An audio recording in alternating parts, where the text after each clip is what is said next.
a new comrade to be in conversation with, and I'm looking forward to getting to know him better. He comes to us from California State University Fullerton, where he's a professor of sociology and a faculty athletics representative. His teaching and scholarly interests include critical race studies, indigeneity, Pacific diaspora, critical race pedagogy, and race, gender, and sports. He's the author of many articles on aspects of racialization and indigeneity of Chamorros in the context of U.S. empire, so help me welcome Martin Perez.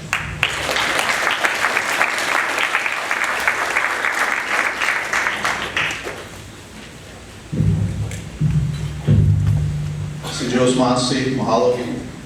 I want to first send a shout out to Craig Santos Perez for reconnecting me with old colleagues and friends. This is a reunion in many ways for me because I haven't seen some of you for a very long time.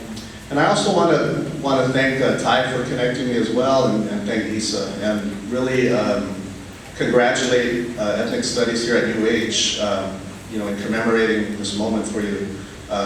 I think it's a very, like Damon said, you're in a very pivotal location historically, geographically, geopolitically, culturally, etc., where it stands to reason that a lot of articulations and exciting stuff is coming out of this place, as Vince talked about, during the early 90s, and also, fast forwarding all the impact we've had on Chamorro students that have come to UH to go to school here. So that being said, I was listening to what Damon was saying, and I actually come from a very different place, but I think many of us meet in a very similar location in terms of ethnic studies as one bearing point, one reference point. And I'm a diasporic Chamorro. I contextualize and think about these issues from my own experience, my dad's experience in the U.S. military, a very common story of Chamorros who per capita have served in the U.S. military for generations. And so my lens initially is from a U.S. Mainland ethnic studies perspective. And in my dissertation work, I actually imposed that view on the Chamorros of Guam because that is where I did my research. I've been back and forth to the island and spent more time while Vince and Tina were there at the University of Guam for a short period as a faculty member. And I know that they probably share some of these experiences, really exciting and contentious stuff that goes on at the University of Guam that I just actually was reminded of just a couple days ago that I'll share with you in a moment. But in addressing the questions that Lisa has presented to us, I'm thinking about this in terms of my diasporic Chamorro perspective. And it has to do with, obviously, the connection to the last panel is how we engage and articulate indigeneity as a bearing point to navigate the academy and, in this case, ethnic studies itself across vast stretches of locations. And so that's kind of where I'm coming from.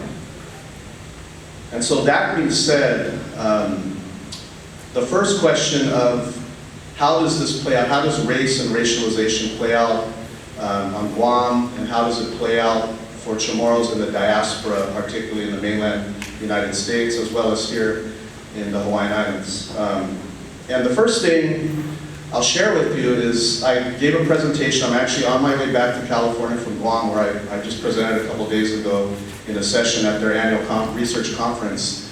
And the whole point of my presentation was to make a case for Chamorro studies beyond Guam, beyond the Marianas, and beyond Chamorros.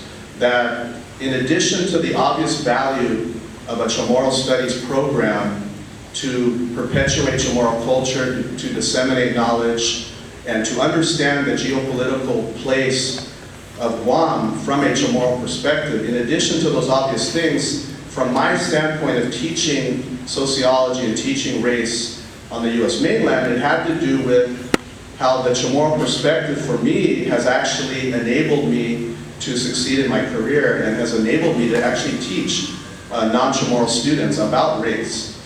And so that was the main gist of making this case, constructing this narrative from a Chamorro perspective.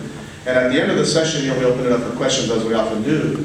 And a Micronesian Studies / political science professor, this is going to have a similar ring to it, Vince, reacted to my comments and said three things.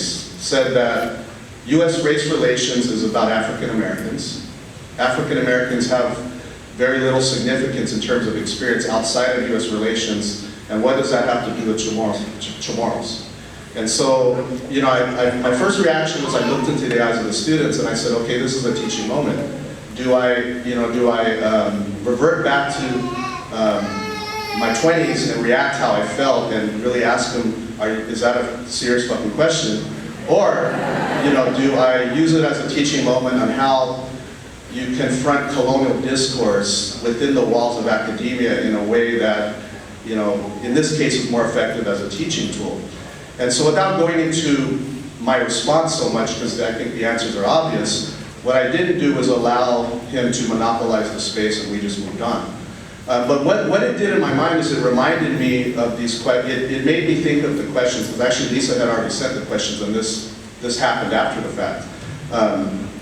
And it reminded me that, you know, racial binaries and racialization is live and well. That's an obvious thing. And it's live and well at the University of Guam. There's a lot of good things happening precisely because there are responses to this kind of colonial discourse that is still live and well. And this notion that, you know, that one can actually voice a question when the Chamorro story and the story on Guam, not to essentialize that location, but it's similar to other places, but it is essentially a racial project. The military is a racial project. And just the mere fact that demographically Chamorros per capita serve the military, you know, it's kind of like enough said, that speaks for itself. Just on the surface, right? And so in thinking about that, the racial projects, you know, I was struck by, you know, I looked at a poster as I left the university, and their Chamorro month is coming up, and, you know, it's kind of like same story, different time, you know, multiculturalism transplanted on Guam. So I made that observation, and it made me think of my dad. It made me think of really my first education on race relations was the stories he told me of being in the military. So all the things that a lot of us have been writing about for 10 plus years.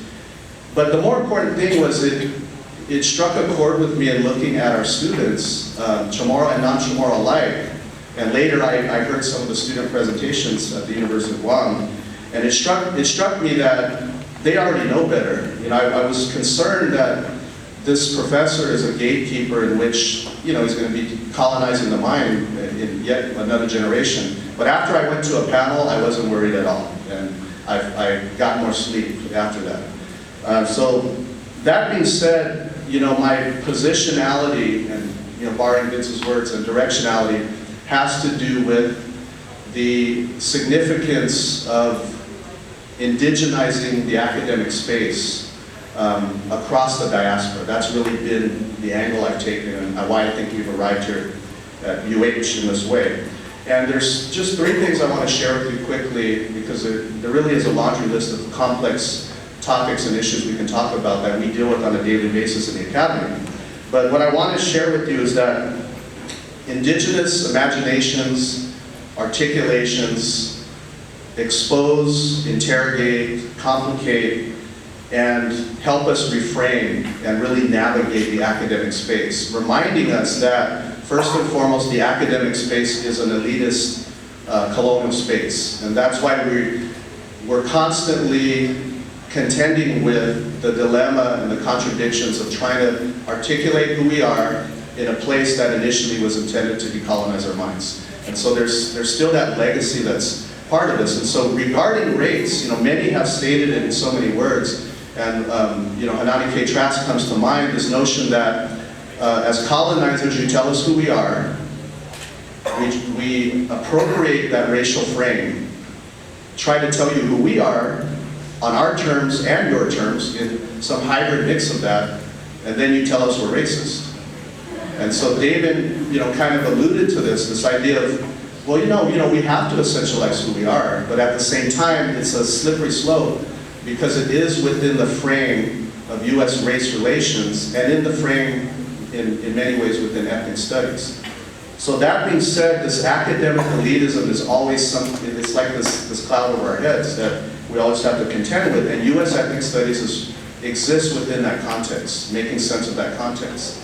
And so in terms of U.S. ethnic studies in particular, you know, we still have to contend with this racial binary that originated in a, you know, from a post-civil rights black-white binary that we've been deconstructing for a very long time, which, you know, it's nice to see that in places like UH, because of the stuff we talked about, the position, the geographical, geopolitical position of the university, and the convergence of many diasporas in this place, it's inherent within the work that's going on here that you know, these fallacies and these binaries are automatically, I think, being deconstructed here in ways that, for those of us who are teaching in the state, on the mainland, have to more consciously try to affect change in curriculum design, et cetera. So one of the things, you know, I've been more involved recently on my campus with strategic planning. I'm getting sucked into the administration stuff at this point in my career.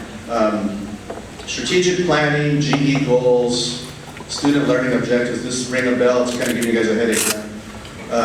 You know, how do you institutionalize diversity on an academic institution? How do you institutionalize indigeneity? You know, those words aren't even used in these meetings in this context, but that's, you know, that's what it's about. And given the slippery slope, the elitism of academia, the colonial project of the academy, militarization, all of these things that converge in this space, it's amazing that it sometimes in these meetings, the colonial discourse and anti and decolonial discourse comes down to how we're going to decide on these two sentences that are going to represent and set the map for GE cultural diversity on a campus within a colony like, you know, in the Southwest United States or on the Hawaiian Islands, et cetera. So when I was thinking about this on the plane, I was thinking, you know, that's like a simple thing. I'm like reading my emails and I have to respond to, you know, we're at draft stages of some of these statements. But it has a profound impact because when you try to articulate something in only 2 words,